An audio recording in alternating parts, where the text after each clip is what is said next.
times! This is Couriway, a Minecraft speedrunner and former world record holder who has beaten Minecraft the most times out of anyone ever. He's currently looking to beat the game 100,000 times without resetting a single run. But apart from this, he has a long-running annual tradition of beating the world with the seed of the new year. This year, the seed is 2025. This time, I had an idea. As a washed Minecraft speedrunner, if I give myself a small head start, can I get a time that beats Couriway's best time on this new seed? I had this idea on the 10th of May 2024.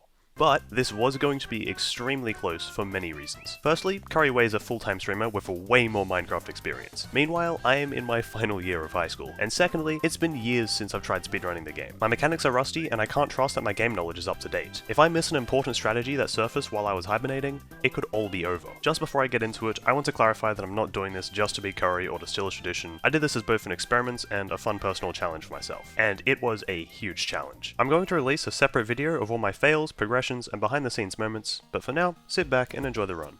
The overworld of the seed is surprisingly hectic, but I'm going to try and explain everything in this run as it happens. You can see from the preview that we have an island spawn, and as soon as I begin, I'm sprinting and head-hitting to this specific tree. In third person, I can see that the flowers on my left spawn in as dandelions, which is essential. If they spawn in as poppies, I reset instantly. I only mine one log though, and pick up an extra dirt block while crafting my log into planks. With my total of 5 blocks, I hop across some shallow water by hitting 3 quads and a triple block jump, then mining 2 sand in just the right place to loot a buried treasure chest. This gives me 3 gold and 3 TNT, but only 3 iron, which isn't enough for the run. On the way back, I can afford to use 1 TNT to make the parkour back significantly easier, and I'll use another one to blow up some more trees, breaking some leaves slightly to increase my chances of getting more wood. This explosion also gets me most of my blocks for the run, and I need to make sure to pick all of them up, or my nether is going to be a bit more difficult. I'll grab 3 dandelions, which I can use to craft into suspicious stew later, and craft up an iron pick, gold shovel, boat, and doors. My crafting here isn't flawless, but it's good enough to get the job done pretty fast. I need to loot a nearby shipwreck for the rest of my iron, so I boat on over, organizing my inventory a bit in the process by swapping around items in my hotbar. In hindsight, I could have crafted an iron axe by now, but the time loss is negligible, as getting my crafting table back is useless since I have the wood to spare. I place a door to breathe and break blocks underwater, and with the surplus of iron from the shipwreck, I can craft my axe and bucket and mine some gravel in the hopes of flint. It takes me a pretty short time, dropping flint on just my 4th gravel. To get into the nether, I dive over to this magma ravine, and I organize my inventory as I get pulled down. At the bottom, I make my portal from the lava underneath the magma. I choose to do a 2x1 portal here because it's faster by just a few seconds, but I also choose to do it without offhanding my bucket, because that's how I learned it, and that's what I'm sticking with. I drain the water and collect some lava during the portal animation, entering the nether at 126.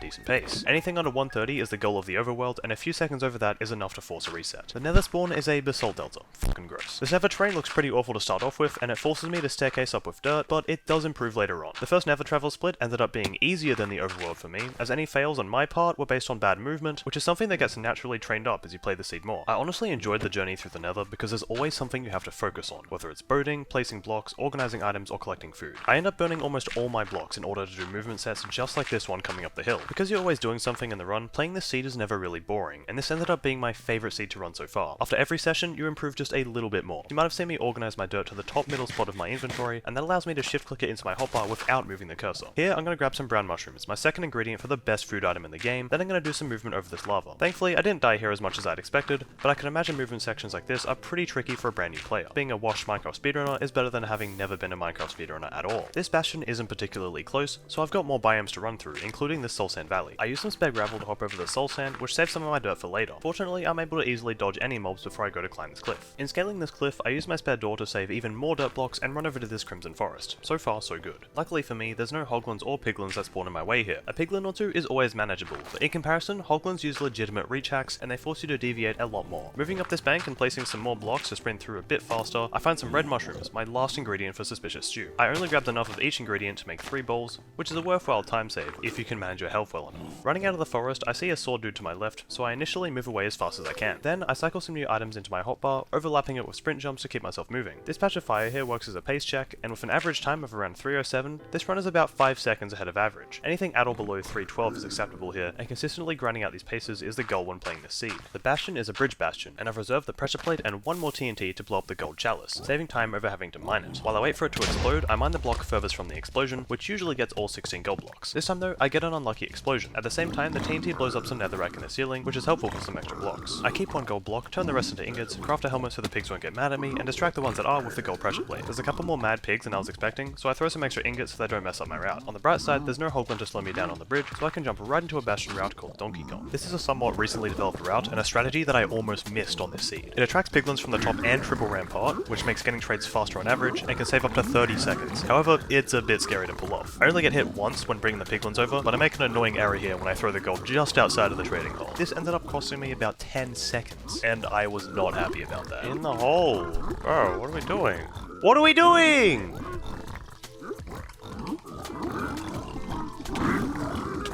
Oh my god. This is definitely the biggest throw of the run. After that unfortunate time loss, I'm able to bring up one more piglin from the bottom, and he's going to go in the hole with the others once I throw some gold in there to attract him, and he goes in the hole to trade with the other piglins. And he jumps in and gets right to trading. Yep, wonderful work there, buddy. Thank you. This is actually a deceivingly challenging split. Since the trades I get are random, it requires a lot of focus. I get gravel quickly, meaning I can elevate the item trays by 1 block, resulting in a small time save since I need to mine less. I filter the gold ingots to one side and clear out my inventory, chucking out almost half my items. I also get pearls early, meaning I can set up a pearl hang to save a couple of seconds. After that, I can whip out the crafting table and finally start making some suspicious stew. I loot the double chest, which gives me 5 obsidian to go towards my exit portal, which makes not getting enough obsidian from piglet trades very rare. It also gives me some soul speed boots, which are a great guaranteed help for the rest of the run. I'm more concerned with getting my inventory nice and clean instead of constantly monitoring trades, because it's very rare that I'm able to leave that early, but this time, I think I could have left just a little bit earlier, because I checked right as the piglins ran out of gold. Regardless, I'm leaving the bastion before the 5-minute mark, which is another gold time for this seed. I've got a couple more pearls to throw right after leaving, and I'm making sure to organize my inventory while waiting for my pearls to land, and I'm also making sure that I have at least 3 hearts before landing, or I will instantly die. This is where the suspicious stew becomes extremely helpful for managing my health. I sprint through this crimson forest, clipping on a block in the process, which does annoy me a little bit, and I get to the edge to throw this careful pearl into a soul sand valley. I actually travel right past the coordinates of a second ring stronghold, which tempted me to design a pearl hang route, but the portal needs to be built deep inside the netherrack wall, meaning it wasn't quite viable. Instead, I'm gonna rip through this soul sand valley, avoiding all the skeletons and throwing as many pearls as I can handle before I find myself right at the fortress. This fortress is quite open and has 2 very close spawners, meaning I can run over and trigger spawns from the first one before moving to the next. And I snag on that 1 block. Very nice. I show up at the fortress at a time of 5:40, which is actually a bit slow, but still playable. This part of the run easily introduces the most variance. Getting a fast fortress split not only requires good drop rates, but good spawn sizes too. The first spawner gives me 2 blazes, both of which drop, so a very good start. At the second spawner, I'm greeted by another 3 blazes, and I end up going 4 for 5. I place my crafting table to start crafting beds, but I notice 2 strays on the end of the bridge. If I could leave off these 2 blazes dropping, it would put me on my best pace yet. The first one drops a rod, the second one flies into the air, almost out of reach, and I land the final blow to see that it sadly didn't drop a rod. Turning around, I saw 1 more stray blaze on a distant bridge, and decided to prioritize it, picking up my crafting table so I could craft explosives later on. Just before I pearl to this blaze, another blaze appears at the spawner, but once again, it doesn't drop a rod. I could feel the run slipping away. I hung a pearl towards the stronghold and bridged over towards the final blaze. From this point, it was a coin flip whether the run would continue or end up as just another failure to add to the pile of thousands that came before it. I could not believe that it was coming down to this moment. At last, the blaze comes down and drops the final rod, completing my fortress split with 6 rods from 9 blazes. I unhang my pearl and take a deep breath. Looking at the timer, I saw sub 8 potential, but I could not mess up now. I throw my pearls towards the 3rd ring stronghold, which ends up putting me 1,000 blocks out in the nether. I make sure to overlap organizing my inventory between my pearl throws. 1 massive pearl over the tree lands me in a warped forest, meaning that I get the advancement for visiting every nether biome in the game, which doesn't happen very often in a speedrun. I splash some fire resistance for the end fight, then boat down to the portal location, which is right at the bottom of this lava-filled ravine. I place my 10 obsidian, making sure to eat so that I'd have enough health by the time I entered the end. With the pressure building, I make absolutely sure not to misplace any of my obsidian. Scrambling around for my light, I enter the portal animation, saw my inventory just a little more, and apparate straight inside the portal room. I sprint into the center and check my inventory for explosives, when I remember I hadn't crafted them yet. With my hands shaking, I craft my beds as quickly as I can, do some final inventory preparations, and fill in the eyes for the final end fight. The end on this seed has a fairly straightforward 0 cycle, as long as the dragon chooses the diagonal node on the T97 tower. I see it turn in that direction, and I know I've got a good chance to finish the run right here. I pearl up to the tower, landing just a few blocks short from the top. I run to the other side of the tower and start building up with my soul sand. I build my setup and place down my anchors, and I hope that you can enjoy the 0 cycle.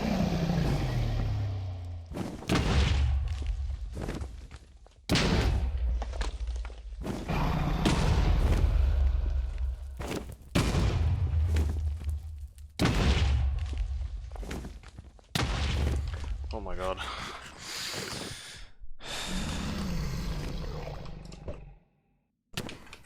Is it?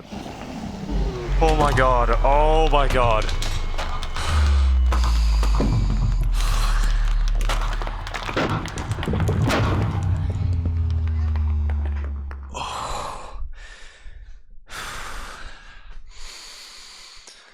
Okay. Sorry, it's Jesus Christ. No, it's a good thing, don't worry. What happened? Oh, excuse me, sorry, what did I make you? Did I make you lost? No, it's okay. It's okay. What did I make? Is that win or lost? Lost. No. Oh.